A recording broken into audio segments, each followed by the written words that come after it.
Now, let's make them allergic to cheese. Oi, oi, you muddy fugglers! Get in here, sit down and behave yourselves. We're going to read some news. Lots of people concern themselves with the dangers of AI. What happens if AI gets to pull the trigger in a war? How will AI be weaponized? Considering there are probably trillions of ways in which you could destabilize a human until they pass away, how can we ensure that biotechnology and AI will by and large produce positive results and not negative damaging results? That's my concern, which is covered in this article on Vox, written by Shana Carroll. The next AI safety fight may actually be about DNA. AI could make bioweapons easier to build. A rare coalition wants to stop that now. AI company CEOs Sam Altman, OpenAI, Demi Hassabis, Google DeepMind, and Dario Amodi, Anthropic, disagree a lot, like how fast the technology should develop, the best way to regulate it, and how to prepare society for smarter than human AI, among other things. I think they would probably like their company to develop it faster than anybody else. I think that's probably the way things are. That makes it all the more remarkable that they, along with 85 other experts in tech, biology, and national security policy, recently signed on an open letter calling for more robust regulations around gene synthesis. They're all concerned that AI systems might be used to help develop and even deploy dangerous biological weapons designed through gene synthesis, which is used to chemically build custom DNA sequences in a lab, rather than relying solely on existing natural DNA templates. The simple fact of multiple CEOs of fiercely competitive AI companies aligning on anything is remarkable. But to understand how they came to this agreement, we have to take a step back to understand what gene synthesis is, how it works, and why the possibility of AI-assisted misuse of the technology generates so much fear. Modern microbiology owes a lot to gene synthesis. Researchers can order synthetic genes from commercial DNA providers to develop new vaccines, drugs, and gene therapies for inherited diseases like hemophilia, produce human insulin, boost agricultural output, and more. Gene synthesis is a foundational technology for successful CRT cell therapies for cancer and many diagnostic tools. The demand for synthetic DNA is growing globally, and it's never been cheaper or simpler to write genetic code. But for all its power, gene synthesis also carries substantial risk. The same technology that can enable life-saving new gene therapies can also assist in the creation of deadly pathogens by assembling some of the same nucleotides, the genetic building blocks that create the code for all of life, in a different order. Most US companies that provide genetic synthesis services screen orders for genetic sequences of concern, such as those that can make a pathogen more dangerous or transmissible, and to verify that customers are legitimate. They do so voluntarily, well aware of the potential dangers. But not every provider does so. As long as screening remains voluntary, some companies will do it. Becky Mackel-Parang, the Director of Security Programs at the Engineering Biology Research Consortium, told me over an email. There's a real risk that bad actors could find a gene synthesis company with more lax standards, and that might mean disaster. We've been fortunate so far. This technology has been commercially developed for more than 20 years and has never been misused to cause harm. James Diggins, the Vice President of Policy and Biosecurity at gene synthesis company Twist Bioscience, told me over an email. But AI threatens to complicate matters, opening up new frontiers of risk. Both large language models and AI biodesign tools enable scientists to design entirely novel genetic sequences. This is a boon for industrial and medical applications, and a challenge for current screening systems, which use similarity to known pathogenic or toxic sequences in order to detect risk. The screening system should catch someone trying to order sequences of a known dangerous virus like Ebola, for example, but it might miss a new sequence that could still be risky. Last year, a study published in Science demonstrated that our screening systems have kept pace with AI capabilities so far, but the industry clearly understands this will not be the case forever. Diggins said. Mackel-Parang is worried that AI could reduce the knowledge barriers that have historically prevented bad actors from developing bioweapons. Frontier AI systems, for example, seem to already outperform expert virologists on questions about performing complex laboratory procedures. But there is knowing and there is doing, and biological lab work is still hard. Researchers spend years trying to make a protocol work even after consulting directly with others who have perfected that exact same protocol. I think AI can help someone level up their laboratory skills, but I do not think AI can enable someone without any biological training to create a serious hazard, McElprang told me. That's a real awesome name, McElprang. That means that gene synthesis companies are still a primary choke point for anyone trying to produce a novel genetic sequence. McElprang's main concern is that aspiring bioterrorists might use AI to generate harmful genetic sequences that can evade current or future screening systems. In the near term, I think the likelihood of these types of misuses are quite low. But when the potential consequences are severe and technologies continue to develop rapidly, we have a responsibility to develop reasonable prevention and mitigation options, she said. Maximizing the benefits of gene synthesis while minimizing the risks is difficult, but not impossible. That's why Diggins and McElprang, along with Altman, Hassabis, and Amodi, as well as other gene synthesis providers, tech entrepreneurs, life science executives, and national security experts, signed the open letter calling for mandatory gene synthesis screening and record keeping of orders. It's a good idea, yeah.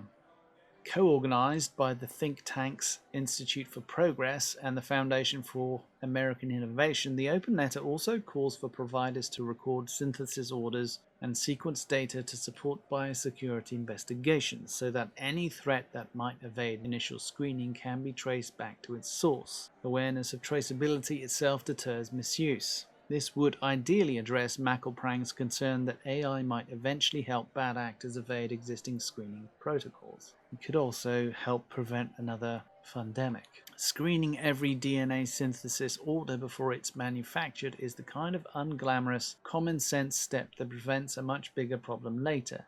DJ Kleinbaum, the co-founder of the biotech startup Emerald Cloud Lab, an automated lab scientists can access remotely, and one of the signatories said. But Altman, Hassabis, and Amodi shared signatures may be the most meaningful evidence that the letter matters. For all their disagreements, they are very well aware that their tools can be used for tremendous, even catastrophic harm. It's my biggest fear, and I'm glad they're taking it seriously. While it's far from the first time frontier AI companies have spoken to AI-enabled biological risk, the open letter is the first place they've come together to do so in a single voice. Support for screening does not depend on any particular view of AI.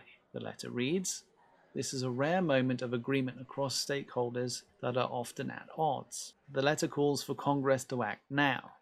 We applaud the legislative efforts currently underway," the letter says, alluding to the Bipartisan Biosecurity Modernization and Innovation Act, a bill that gives the Department of Commerce a year to develop new gene synthesis screening rules. The letter also suggests that U.S. states should implement screening requirements based on federal and industry guidelines to create a unified national standard rather than an inconsistent set of laws. The letter isn't about applying biosecurity regulations to the AI companies themselves, which likely would have limited the number of tech signatories, though major companies do actively try to prevent their models from giving away dangerous biological knowledge, albeit not always successfully.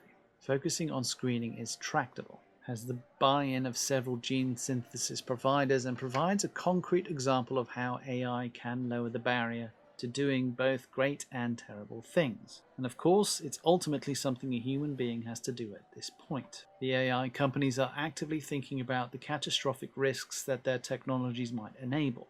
Anthropic is hiring a technical, chemical, biological, radiological, and nuclear threat investigator for its threat intelligence team. In May, after launching GPT-Rosalind, a frontier model to accelerate life sciences research and drug discovery, OpenAI introduced Rosalind Biodefense, a program that allows trusted developers to use GPT-Rosalind to build biodefense tools. On June 4th, the day after the open letter went live, security specialists at OpenAI and Anthropic served as panelists at the Bipartisan Commission for Biodefense meeting on AI and biological threats. But according to Twist Biosciences Diggins, the best way to defend against misuse of AI models to design harmful pathogens is to use AI models as defense. These defensive models can be used to detect attempted misuse before anything happens. DNA synthesis companies can employ these models to ensure orders for highly engineered sequences are given the same scrutiny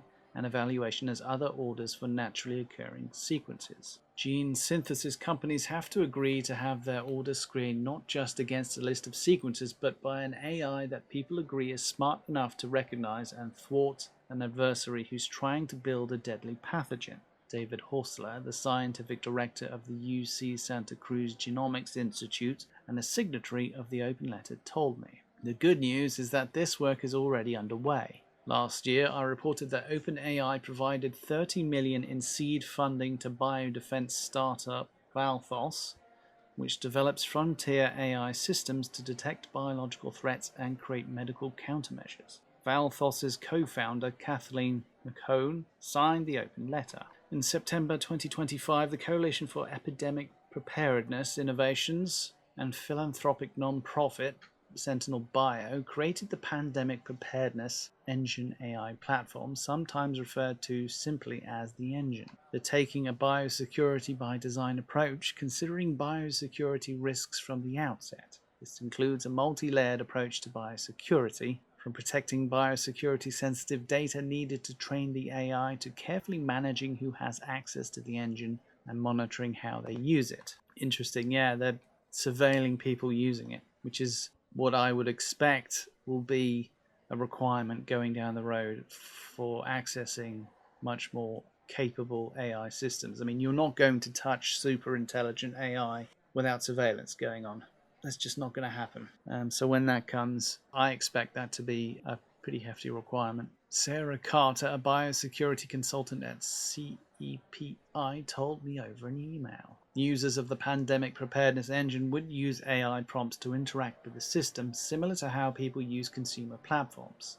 User prompts could be monitored in real time by a specialized AI agent built to assess the risk of misuse, potential, or attempts to jailbreak an LLM to get it to generate prohibited content, such as the recipe for assembling a deadly virus. Still, even commercially available technologies may present problems of their own.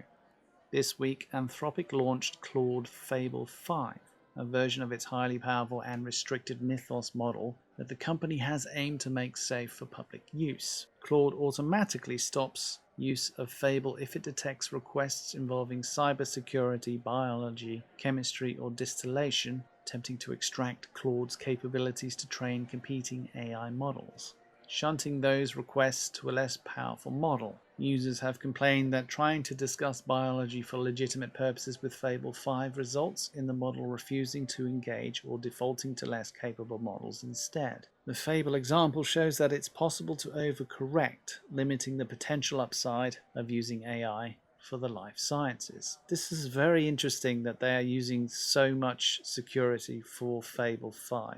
All this talk of their being on the edge of creating AGI perhaps is an indication that maybe stuff like Fable and Mythos are showing aspects of that. The major providers of LLMs are doing their best to prevent the models from answering questions that would enable somebody to do something dangerous, Hausler told me. But the end product of jailbreaking an LLM that's capable of teaching you how to build a deadly virus is that you now have an LLM that's capable of teaching anyone how to build a very dangerous virus, and we don't want that to happen.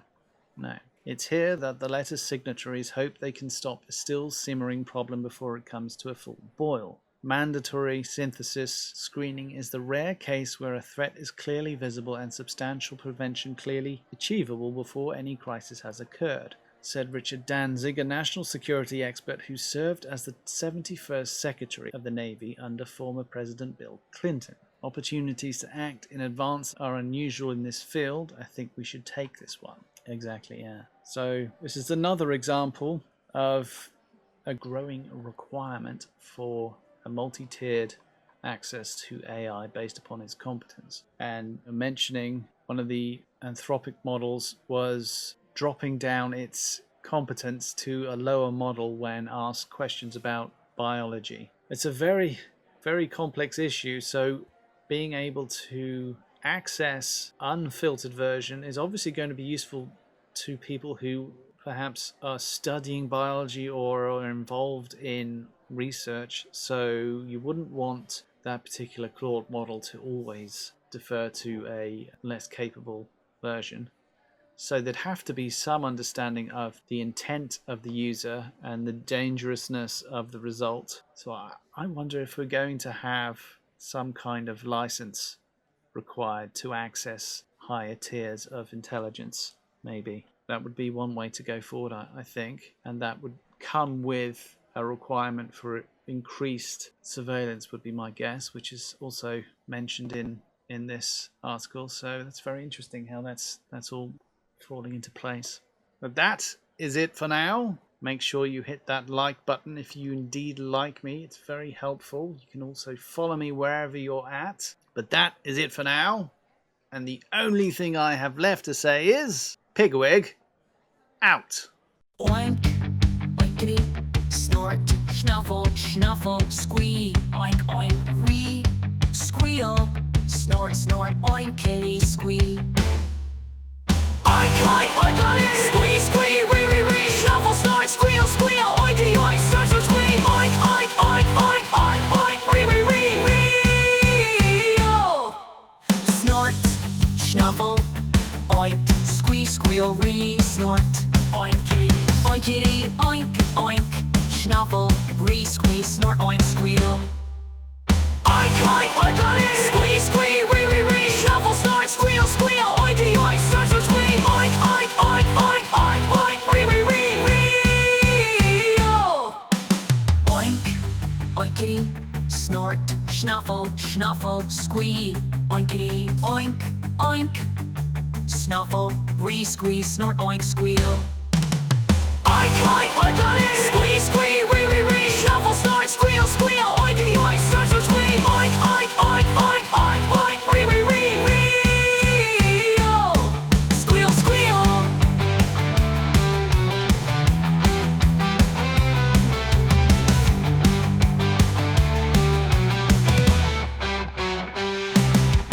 Snort, snuffle, oink, re, squeal, re, snort, oinky, oinkity, oink, oink, oink, snuffle, re, squee, snort, oink, squeal, oink, oink, oinkity, squee, squee, re, re, re, snuffle, snort, squeal, squeal, oinky, oink, snort, snort, squee, oink, oink, oink, oink, oink, oink.